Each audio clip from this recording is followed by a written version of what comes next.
Good morning. Happy Thursday, y'all. So I know I'm a little tardy this morning. It's definitely in half-hour Hannah fashion. That's actually what my family sometimes calls me. So get this. Anytime we're leaving for a trip, because dad's a pilot.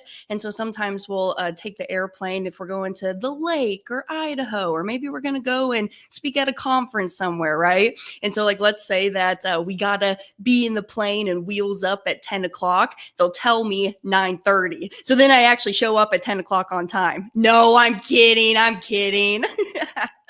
But actually, I'm kind of getting over like a little congestion cold. So this past weekend, we had a lot of fun. So hopefully, y'all had an amazing time getting all dressed up, attending some shindigs, some parties. Maybe y'all went out trick or treating. I know my older brother down in Cape Coral, it was really cool. He was sending me a whole bunch of Snapchats from him taking the kids out, going trick or treating. And honestly, a lot of like even the haunted houses that some of these families do in their garages, or maybe they spruce up their house. It was really cool. So hopefully y'all had a good time. I went camping, and I think that's kind of where I kind of caught this little congestion at, because it was very dusty. We were riding around the golf carts, and I didn't bring my handkerchief I normally do to put over my face to like protect myself from all the dust. So finally feeling a little bit better though. So it was kind of it was a week getting over this congestion, but we're bouncing back. We're doing good. So good morning. Good morning. I see some comments coming through. Hello, Mr. Dexter. Good morning to you. So in today's episode, I want to get into 90-10. Mindset being 90%, 10% being implementation. Okay, because I really thought about this segment because I was having a conversation with my younger brother, and Zach. Okay, so right, he's a pilot. If you've been following me for a little bit, he's a pilot for NetJets, and he loves it. He's a very, very good pilot. And most of the time when he is flying, he's sitting up there in the cockpit with another pilot, and most of the time they're a lot older, like twice his age, because Zach being 24 years old. And a lot of them will get into the conversation about money and what they're doing, what are you investing in?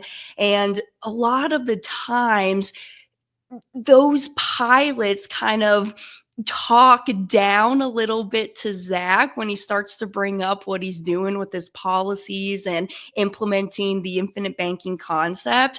And this whole segment really stemmed because Zach was sharing this story about how this gentleman was like, nope, there's no way you can do that. There's no way. Somebody is getting screwed. Someone is getting screwed when you are implementing this concept. And I was like, okay, he's definitely arrived in knowledge, but let's just break that down, right? Because it's all about rethinking your thinking and unlearning a lot of the habits and the knowledge that you've learned up to this point in your life. And that's the hardest part about this. I say this all the time. This concept is that stupid simple. The hardest part is just rethinking your thinking of what you've been conventionally taught. Because, right, what are we taught? Well, I go out there, I go make my money. It don't matter how you make your dollars, right? If you are a W-2 worker, you're a business owner, an entrepreneur, an investor, it doesn't matter. You go out there and you produce some income for yourself, for your family, putting a roof over your head and food on the table, right? And what we're conventionally taught is when I go and I produce my money, well, what do I go do with it? Well, number one, I could go leave it at the bank because that's just where they keep the money at. Number two, I could leave it under my mattress or dig a hole in the backyard, right? I could do that. Or number three, I could go leave it with my financial advisor, max out my 401k, leave it within this IRA, this qualified account. And we think that's all of the options of what we can do with our money. So when Zach was telling me the story, I was just like, okay, he's doesn't fully grasp and is not understanding how we're implementing using these whole life policies. Because honestly, it's all about the mindset, and 90% of success in life and money really determines of what happens between your two ears here. So I wanted to go back to the basics, and I really wanted to play y'all the backwards bicycle video. Now, I'm probably going to wait to the end of this episode to play it for y'all because, long story short, a few months ago, I was on here and I played a YouTube video, and Facebook and YouTube did not like that for copyright reasons. So, so I don't get cut off here early. I'll play this video at the end of our time here today so you can really get in and just rewatch that, okay? Because when I go out and I teach on the infinite banking concept, this is a video that I like to play just because it gets our minds correct, okay? It gets our minds right into thinking and just being open to new ideas, right? And I want to ask y'all, when's the last time you tried to unlearn something that you thought that you knew? Okay, because this whole video is talking about how, when you're riding the bicycle, most of the time you turn the handlebars to the left and your wheel will go to the left. You turn the handlebars to the right, your wheel's going to go to the right. Well, he got some welders in here and they restructured that bike so every time that his handlebars went to the left, his tire went to the right, and vice versa. Every time his handlebars went to the right, the tire went to the left. So it was totally backwards in that backwards bicycle video, and he really had to go in there and unlearn how he was taught to originally ride a bicycle. And it was interesting because then, it took him a few months to really ride it smoothly. But he noticed that anytime like something were to interrupt his thought pattern, like a phone ringing in his pocket, or maybe his young son was hollering at him, right? His mind would go back to that normal way of thinking that he was conventionally taught. And he had to really intentionally think back to how we're moving this bicycle because, hey, it's the backwards bike. And it took him a few months to learn this. But then once he learned it, he could ride fast. He was riding smoothly. And then actually, he did a whole experiment too with his son. I think his son was like maybe 6 years old in the video. I don't know. I'm just making a guess just based on looking at him.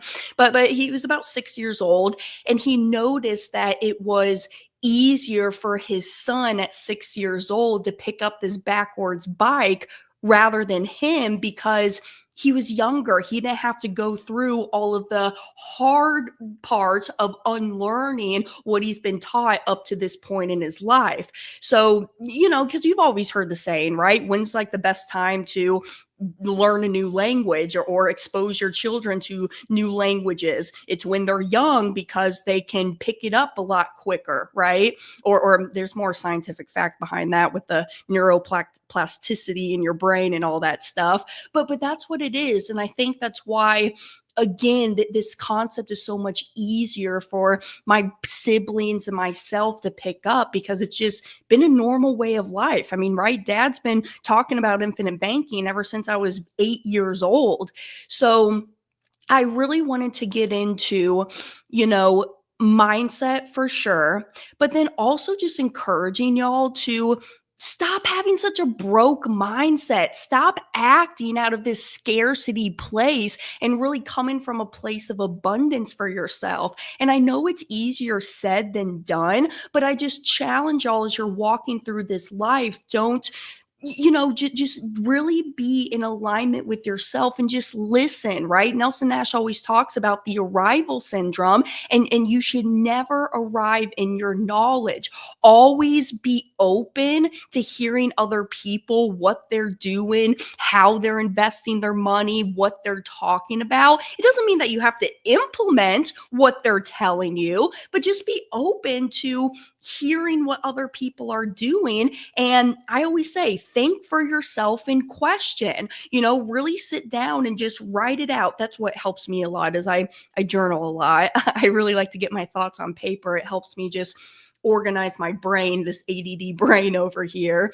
But I don't want y'all to arrive within your knowledge. And so that's my biggest challenge as you finish out this week, getting into the weekend, to really listen, be open, be receptive, because it's hard. It's hard to unlearn the things that you've been taught up to this point. And knowing isn't the same thing as doing, right? Because we're all trained in this broken financial system. I believe it's a broken financial system. And you think you can just flip a switch and start thinking like a banker, like a business owner. But it takes time, it takes the repetition, and it really takes true rewiring within your brain. So, to go back to Zach's story of when he was sharing infinite banking with his older pilot crew and them saying somebody has to be getting screwed, in my opinion, my first thought went to, okay, this gentleman has a scarcity mentality, believing that in order for somebody to win, somebody has to lose. And that's one thing that I've really been picking up as being a real estate investor, because it should be a win-win scenario. I mean, when I'm going out here and I'm doing my lending deals, a big question people ask me is, well, Hannah, why would anybody ever pay you 14% interest when they could go down to the bank and get an interest rate of 7-8%?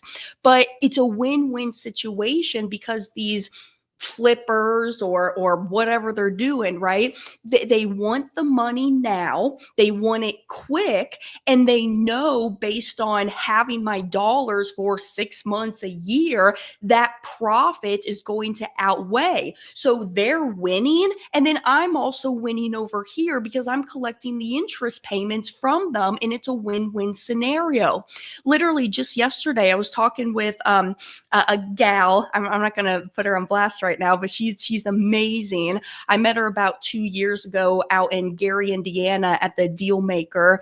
Tom Olson, good success. They're great people. Just if you're wanting more education, I highly recommend Tom Olson and his crew over there at Deal Maker. But I was just opening up to her about, my tax situation. And so we're actually getting into a deal together where I'm doing more of an equity play with her so that I can get this depreciation on these real estate transactions, where she's got a liquidity problem, I have a tax problem. So I can come in here and solve her liquidity problem. And thus, by doing that, me having that equity play and equity share within this transaction, now I'm helping myself over here on my tax side. So the truth really is that when you understand money, everybody can win. But again, it's just because of our broken financial system and the conventional thinking and just working alongside conventional bankers that you think, oh, in order for somebody to win, somebody has to lose. And my feedback just to that pilot is that they can't see the abundance because they're essentially still flying the plane the old way, right? So it takes some time to get into that. Now, I will say this, because a big story that just happened not too long ago, it was this week. Was it this week or next week? Or excuse me, last week. It was last week.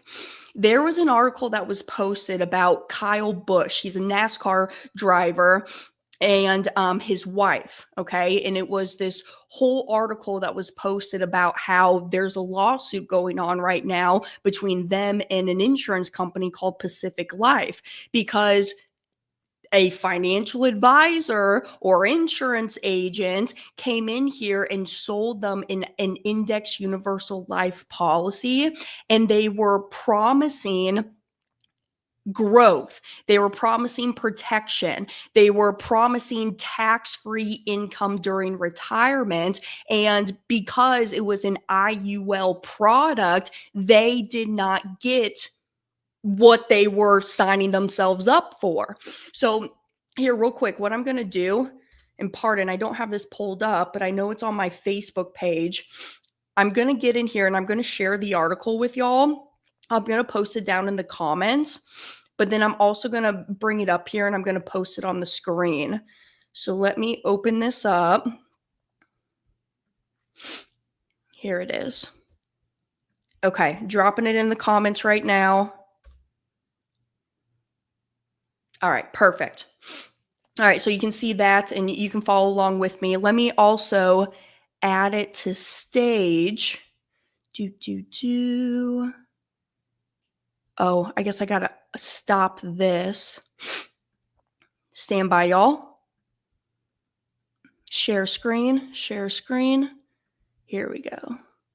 Share. Okay, beautiful. All right. Close out of this. Okay. So here's the big title, right? NASCAR legend Kyle Busch and wife Samantha, represented by RP Legal, lose $8.5 million, become a cautionary tale in Index Universal Life Insurance retirement schemes. Actually, one thing, just a little side note. Hold on. As I said, I'm getting over this little cold. This company, RP Legal, what's really cool about them is actually they're helping families who didn't understand their IULs and were being sold like false promises. They're actually going out there and helping these people reclaim some of that money that they lost.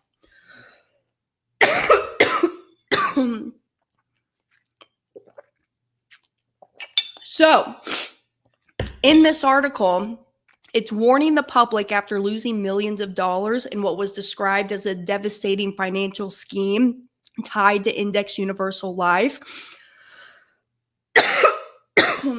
His story underscores the growing national crisis of families, retirees, and professionals misled into believing IUL products provided safe, tax-free income.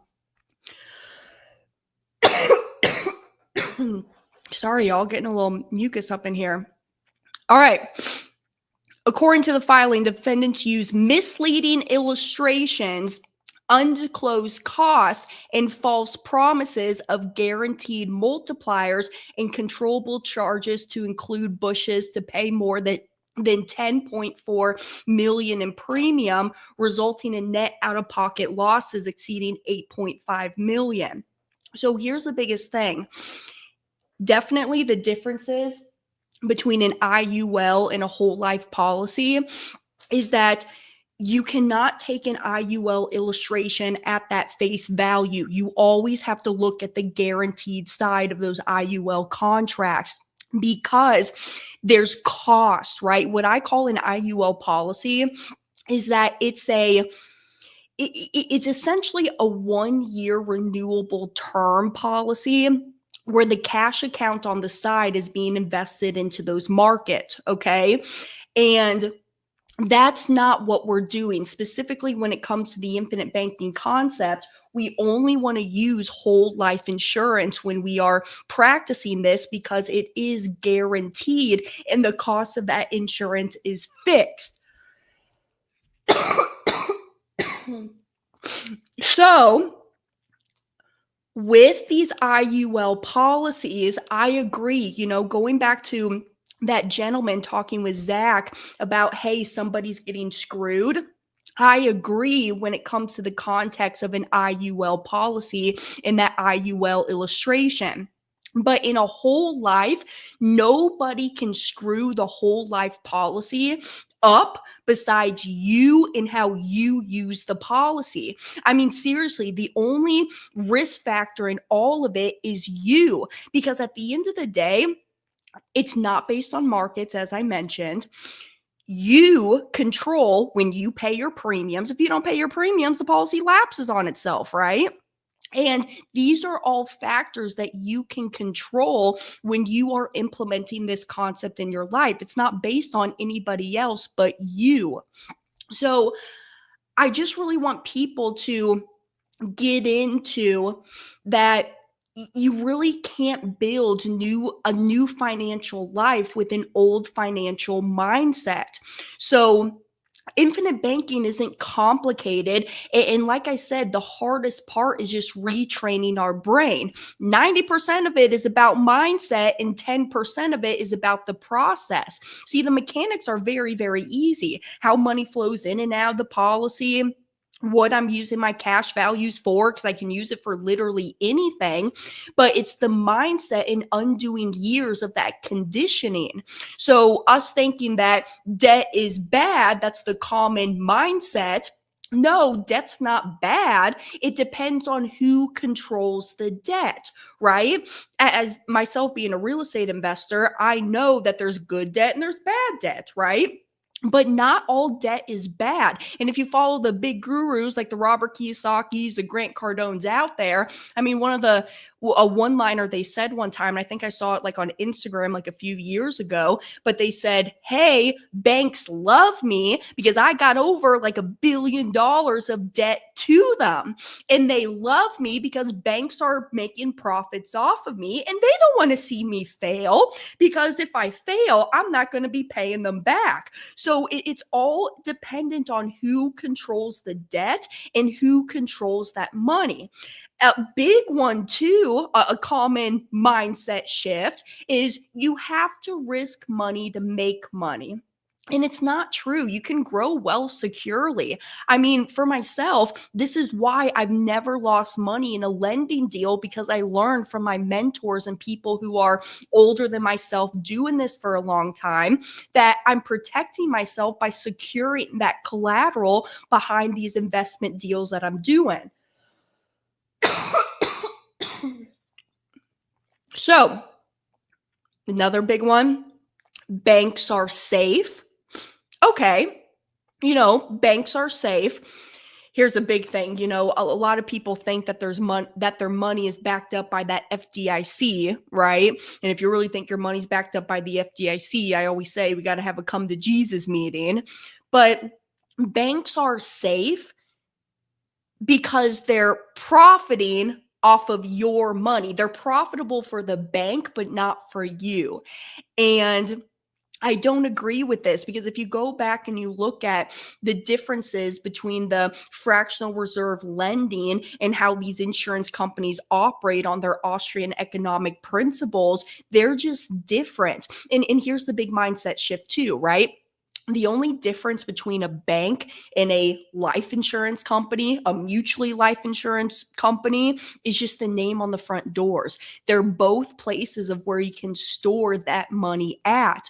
So these banks, what they're doing is they're taking our money and they're lending it out to you or to other people, right? And there was an article that was right after COVID time. It was March of 2020, and I'll pull that up here soon, and I'll share that article with y'all too. But the Fed stated that banks require 0% to be hold in their backhand on their reserves. So y'all saying that banks are safe. Have you ever noticed when you try to go into a bank and try to request out like a large sum of money? I remember this because I was doing a wire transfer. This was about a year ago, and I was down at the Wells Fargo on the south end of town.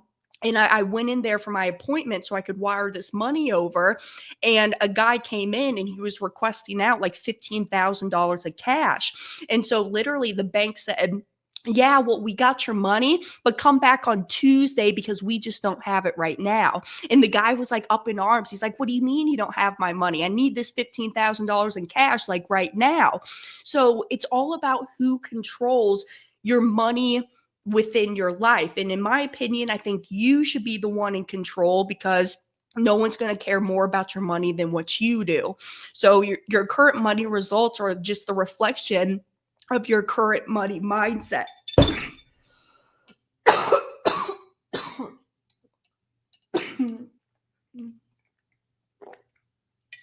Wow, I'm struggling today, y'all. So here, as I go and just freshen myself up for a second, what I'm going to do is I am going to pull up the backwards bicycle.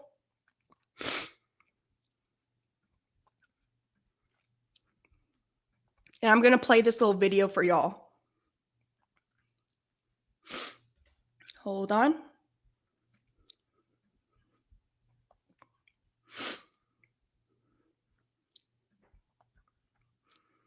Hey, it's me, Destin. Welcome back to Smarter Every Day. You've heard people say it's just like riding a bike, meaning it's really easy and you can't forget how to do it, right? But I did something. I did something that damaged my mind. It happened on the streets of Amsterdam, and I got really scared, honestly. I can't ride a bike like you can anymore.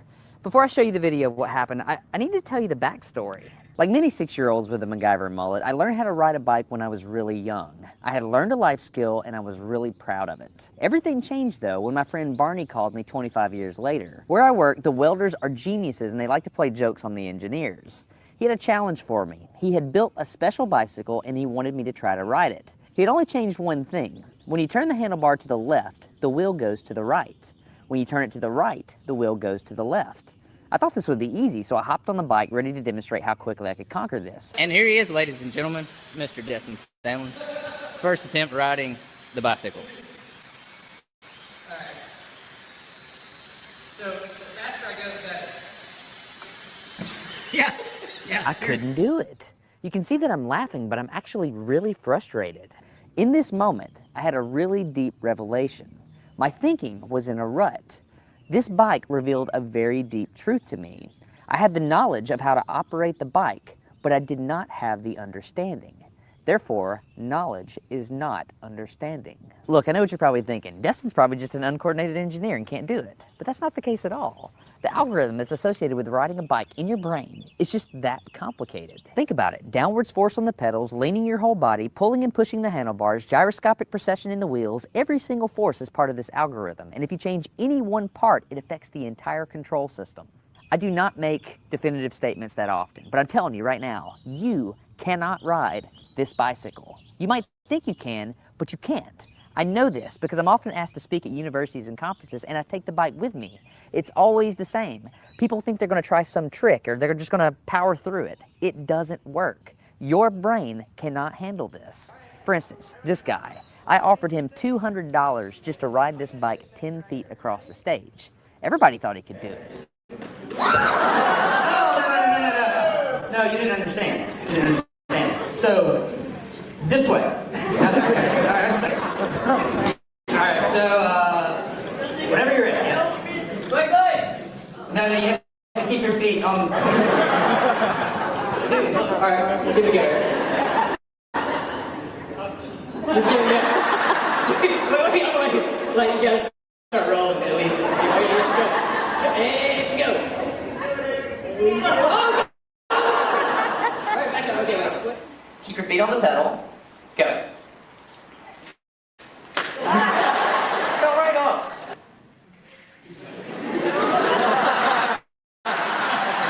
Just keep your feet on the pedals. Hands on. Yeah, come on. Alright, one more time. Okay. Once you have a rigid way of thinking in your head, sometimes you cannot change that, even if you want to.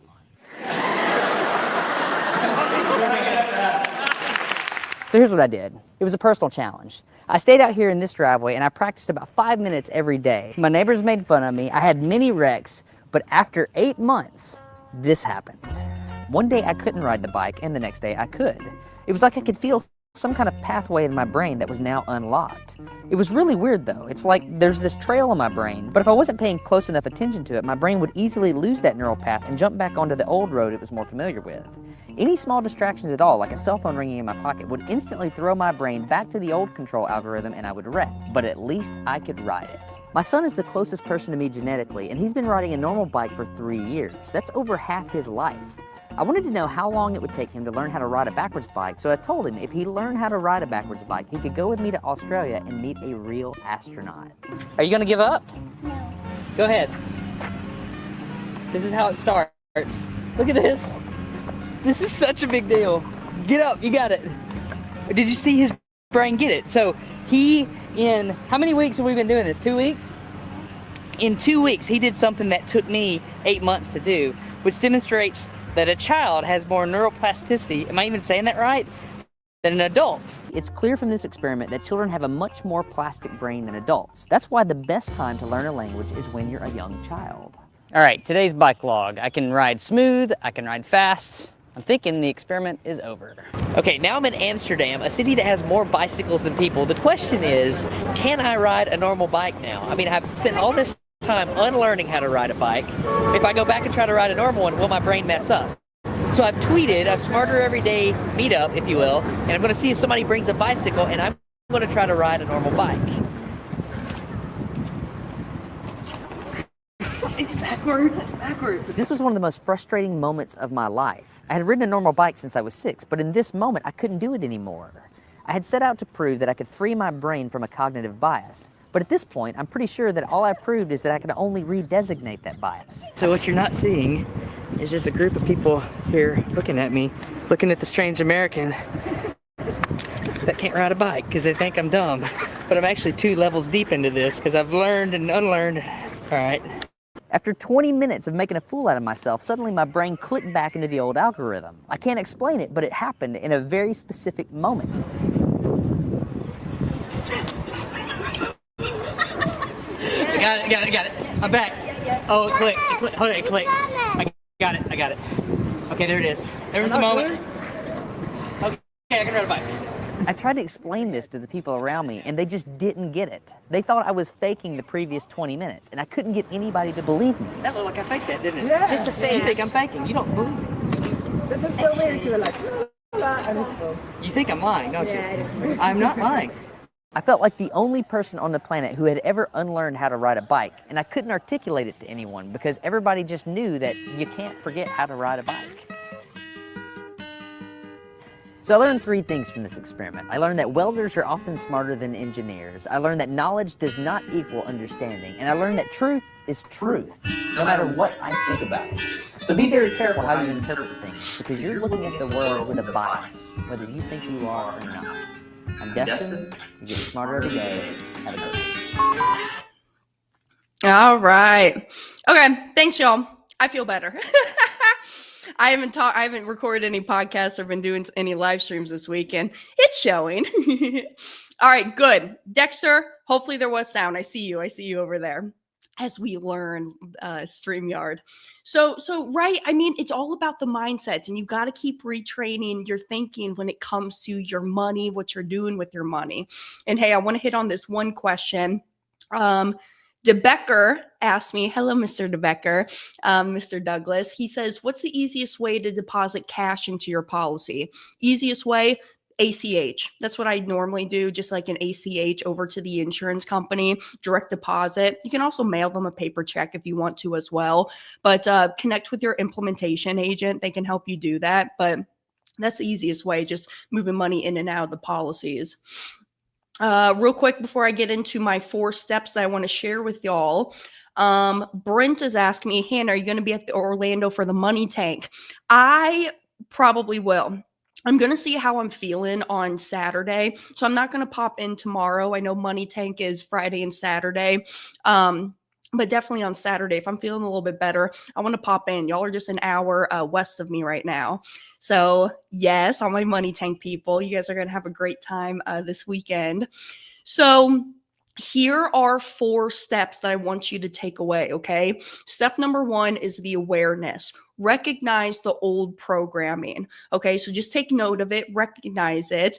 And then number 2, repetition. So keep learning, hearing, and applying these new truths to yourself. If it's helpful, what I'll sometimes do is when I'm learning new things is I'll post up like a whole bunch of sticky notes around my house, because then it'll keep me in focus of how I'm retraining my brain to think about these new ideas and these new concepts. Step number 3, action. So implement even the small steps to create this new confidence and new strategies that you are implementing into your life. Step number 4, reflection. And this is a big one. Review what's working, what's not. And I want y'all to celebrate the process as you go on. I mean, crap, when y'all use your policies to pay off a credit card, celebrate that excitement. When you're using the policy to make that first investment deal, celebrate that. So it's important to sit back and just really reflect on where you've come. And don't compare your journey to anybody else's, because everybody's in a different position than what you're in. But just keep making those small action steps as you evolve and you progress through this crazy thing that we call life. So you really don't think your way into a new mindset, you act your way into one. If you've ever noticed, that's when habits and new thinking really stick, is when you are actually doing it and you're actually implementing these new habits within your life. So for my money side of it and creating the money mindset and the money habits, number one, pay yourself first. Okay. This affirms your worth, your control over your dollars. And I don't want you to just think about the right now. I want you to think in the long term, think past just this now time, think in decades, think past just even your lifetime. And I want y'all to be curious, not skeptical, right? Because there's going to be people who are shutting this down. I was just on a webinar last night with Dr. Kyle. We did a Q&A session after his Indianapolis event, the Legacy RX. And, some people will go and take this information to their financial advisor, maybe their agent who they've been working with for a long time on their life insurance needs. And sometimes they're like, no, you should not do that infinite banking concept. That's stupid. Somebody's getting screwed, right? So just be curious, but not skeptical. And as I said before, think for yourself and question. And I want you to really focus on the ownership that you're now creating and the control that you're taking back when you're setting yourself up for this success. And lastly, I would just say, give yourself the gratitude and express your gratitude every single day, because honestly, money is going to flow and grow to where it's respected to. And wealth really creates the deepest roots. Okay. Wealth is not an overnight get rich quick. This is built on the foundation building blocks that you are doing right now. So you can't just build a new financial life with the old financial mindset. And I want to ask y'all, what's one belief about money that you're just ready to unlearn? Is it that you don't like to look at your bank accounts every day or every week because it makes you anxious or nervous? Start doing it, because when you really are in the know with yourself and your money habits, if you know what's going on, then you'll know what to do. So if you want this help with retraining your thinking and retraining your money mindset and really building your own banking system, reach out to me and I'll help walk you through it. So Mr. Dexter said, keep a liquid mind. More can be poured in. When your brain becomes solid, it makes it more difficult. Don't be hard-headed. That's good. That's good, my friend. So, hey, here's my email. If y'all need me, you can reach out to me here, hannah@themoneymultiplier.com. I'm always here. Please pray for me. Send me good healing vibes as I get over this little cold here. Hey, and then also, yes, so all my Money Tank people, I will see y'all probably on Saturday. That's still my plan. I'm 90% confident that I'm going to be showing up and going. And then also, if you want to come and join us, talking about alternative investments, really, how do I go put my green men and my policies to work? You should come and join us at Money Game Live in Tampa, happening at the end of February. So that's coming up. Just FYI, early bird pricing is going to end, I want to say, on the 13th or the 15th of this month. So go and snag your tickets before early bird pricing goes away. But I am here. Hopefully this was just helpful to get our minds corrected into how we should be thinking about our money, about our financial life. And, you're going to have people that challenge you. And I think it's great when people challenge us, right? I think it keeps me sharp. It allows me to think outside the box and to really answer the questions and kind of meet people where they're at. So I appreciate y'all for being here. I'm here every single Thursday morning, 9 a.m. Eastern time. If you don't catch these lives, these are posted up on the Money Multiplier and the Hannah Kessler YouTube channels. And also, this is a podcast too. So if you're a podcast listener, you can go find Money Mornings with Hannah out there on the podcast channels. Dexter, thank you. He's sending me good get well wishes. What else did you say? I've learned if people you tell have never done it or heard of it, they think it doesn't exist. I've been earning while I learn. Dexter, I still use that comment, right? You said, I don't understand all of this infinite banking stuff and this whole life policy stuff, but I'm going to earn as I learn. And that's my favorite thing. So let's walk out today and we're going to earn as we learn, baby, and follow the people who are doing it in their own life, right? Don't follow all these people that are just giving hypotheticals, really dial in and ask them, what are you actually doing within your own life? And that's the advice of the people that you should be talking to, listening from, and then also implementing what they're doing. So until next week, do well, be good. Thanks for being here with me, y'all. And remember, money, it's 90% about your mindset, 10% about the concept and the actual implementation. So until next week, I'll see y'all then. Bye, everyone.